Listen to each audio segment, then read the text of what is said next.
Today down in the comments, I want to know who is your favorite monster or horror-themed superhero. Judging from the subject of this video, you can probably guess mine. Hello there, I'm Adam Caesar. This is Project Black T-Shirt, the channel where we discuss the horror movies of today and yesteryear, while at the same time always remembering to give you a book recommendation so that your brain doesn't melt after all those movies. Today we're going to be talking about the history and future of Swamp Thing on film and a little bit on television. Full disclaimer up front, I'm not going to be talking about every single TV appearance that Swamp Thing has made, only the TV shows where he's headlined. So if something's not entirely Swamp Thing, we're not going to be talking about it. We're not going to talk about his little cameos in the DC straight-to-video animated movies or the Justice League TV show. Just things that are named Swamp Thing. Originally created for a short story in a DC horror comic by Len Wein and horror comics maestro Bernie Wrightson, it's very appropriate that Swamp Thing's first movie was directed by Wes Craven, one of the great masters of modern horror, and directed by him before he was kind of a household name. Before Freddy, there was Swampy. Now, 1982 Swamp Thing is not 100% fondly remembered by both horror fans and comic book adaptation fans. It's a movie that faced challenges while it was being made, and they're the challenges that, quite frankly, you can kind of see on the screen. Wes Craven, who right before this had directed Last House on the Left and The Hills Have Eyes, probably was no one's first choice to be like, oh, the natural person to adapt this beloved comic book character is probably the guy that made those brutal horror movies that defied the censors and were released unrated in theaters. It's a real departure for Craven, and it's clear that you can see him a little bit finding his footing here and mixing many different styles that he's up to that point was completely unfamiliar with as a filmmaker. He cast Adrienne Barbeau as Cable, as the love interest. We have Ray Wise as the human Alec Holland. And then once he transforms into Swamp Thing, we have Dick Durock, who would go on to play the role for more than a decade. Swamp Thing's biggest problem is the suit, is Swamp Thing himself. The movie has a really kind of odd tone, somewhere between kind of a gothic romance, kind of bayou romance, sort of Wes Craven's take on Beauty and the Beast, and he's a very classically influenced director, very well-read guy, so you can see that he's bringing a certain amount of high-mindedness to Swamp Thing, but the special features on this Blu-ray released by Scream Factory talk about, basically everyone just talks about how the budget was getting cut out from under Craven as he was making this movie. So that we have anything at all, and that we have an enjoyable, at times, somber, but with a good helping of comic relief and kind of exploitable elements. There's a head crushing here. Wes Craven stalwart David Hess from The Last House on the Left, otherwise known as the creepiest, slimiest guy in Hollywood, plays like the lead henchman here named Ferret. He's really awesome. The movie has a lot to enjoy, especially for horror fans. But for comic book fans, I could see why this isn't like everyone's favorite. This isn't Tim Burton's Batman.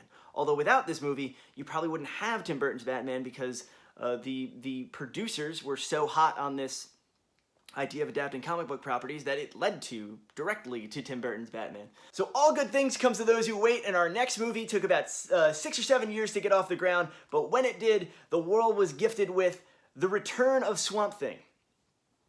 Now, after you get Wes Craven to direct your first movie, the natural choice is to get the director of Tracy Lord's, the Tracy Lord's version of Not of This Earth, and Chopping Mall to direct The Return of Swamp Thing, a kids movie. So The Return of Swamp Thing, just recently out from the MVD Rewind collection, which you're probably wondering if you've seen Return of Swamp Thing, if you grew up with Return of Swamp Thing, do we need a lavish 2-disc, brilliantly reconstructed, bonus features out the wazoo version of Return of Swamp Thing? And I would say yes. Watching this movie with 2018 eyes, especially when I grew up watching this movie, renting it from the video store, with my first encounter with the legendarily breast-obsessed Jim Wynorski, this is a movie that, unlike the first Swamp Thing, holds up remarkably well and maybe appreciates in value. It is very silly. It is clearly, we're skipping over the Batman Returns of the Swamp Thing series, and we're going straight to the Joel Schumacher-esque, very heightened, very silly version of the character.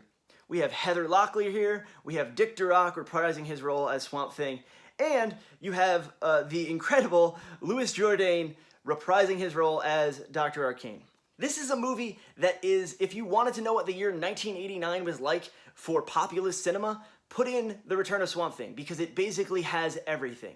It is a action extravaganza with a lot of ridiculous-looking henchmen in ridiculous-looking faux military costumes blasting away at Swamp Thing.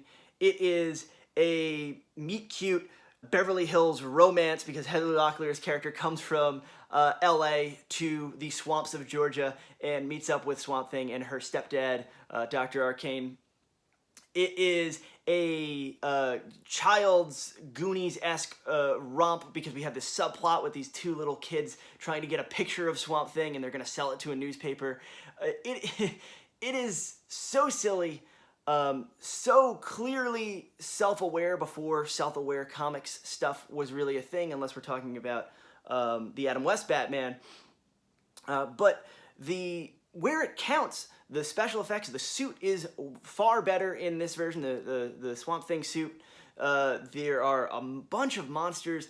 There are these, Dr. Arcane creates these hybrid animal / henchmen. He keeps turning his henchmen into animals. There's like an elephant man kind of thing with like a whole trunk coming out of the side of his head. There's a guy that's half cockroach, and there's really great puppetry work there that really holds up in this new HD transfer. There's the Leech Man, which is the awesome like gross mouth.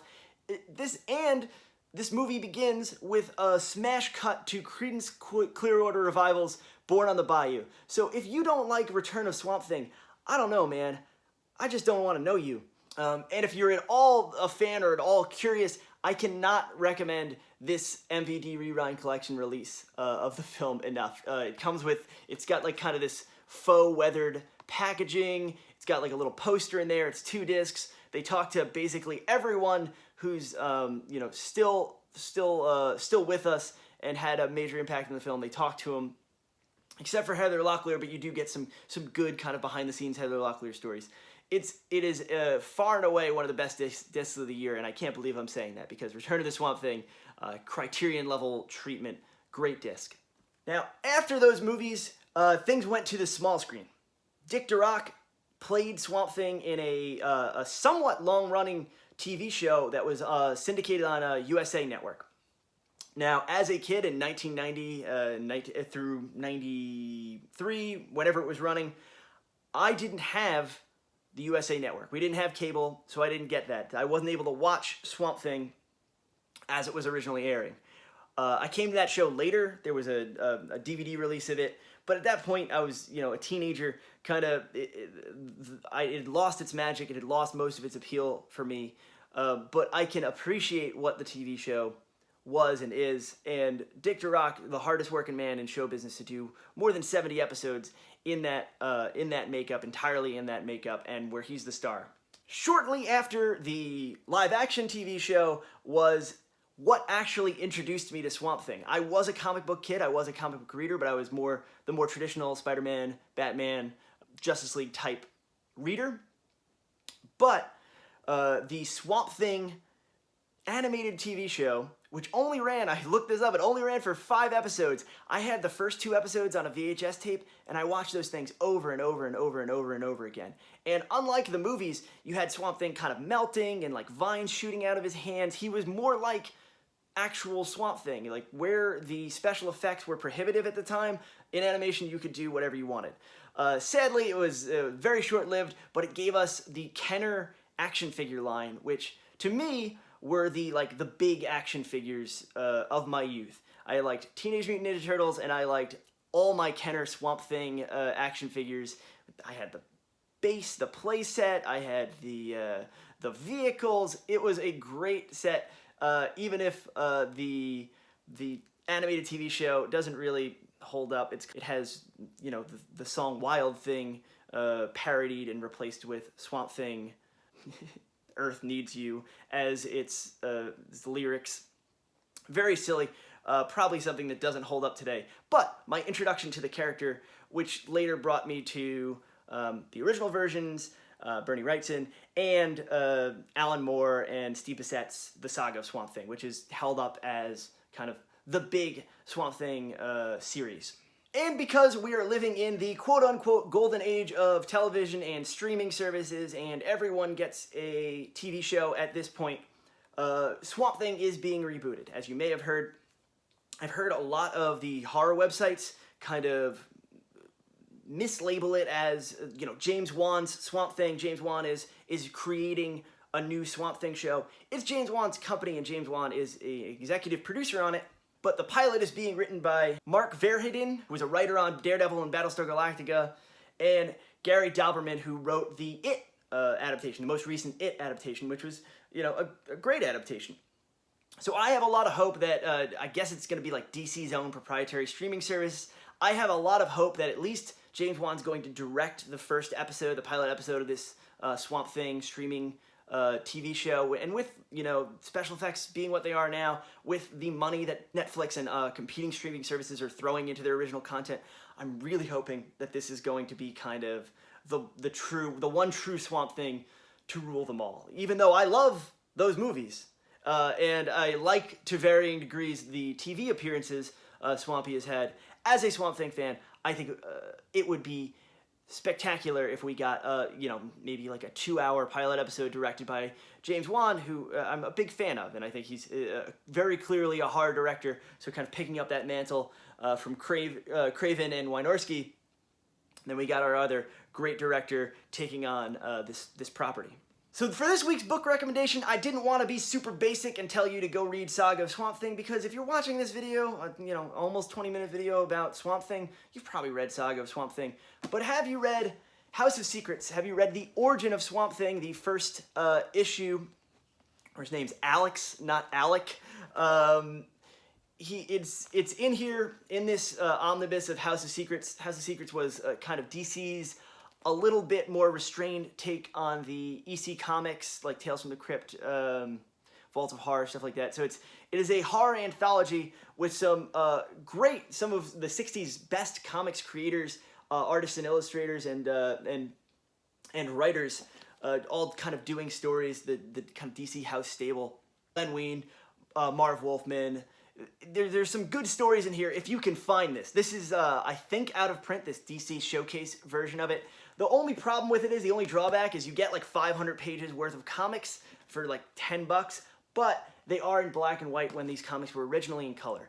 If you want to check out just the Swamp Thing issue, it is on Comixology. It's like $2. It's well worth it, and they did beautiful reproductions of the colors. They look really, really good in digital. I'm Adam Caesar. This has been Project Black T-Shirt. If you like this video, please hit like. If you really like this video, please subscribe and check out my other videos that are both like it and not like it at the same time. If you want to find out more about me, I am a horror author with novels, novellas, short stories, and even comic books to my name. You can sign up for my mailing list. I'll send you a free sample. I'll send you a couple free short stories and a novel sample. All those links are down in the description, as with the links of everything I talked about here. Have a great week, and I will see you next time.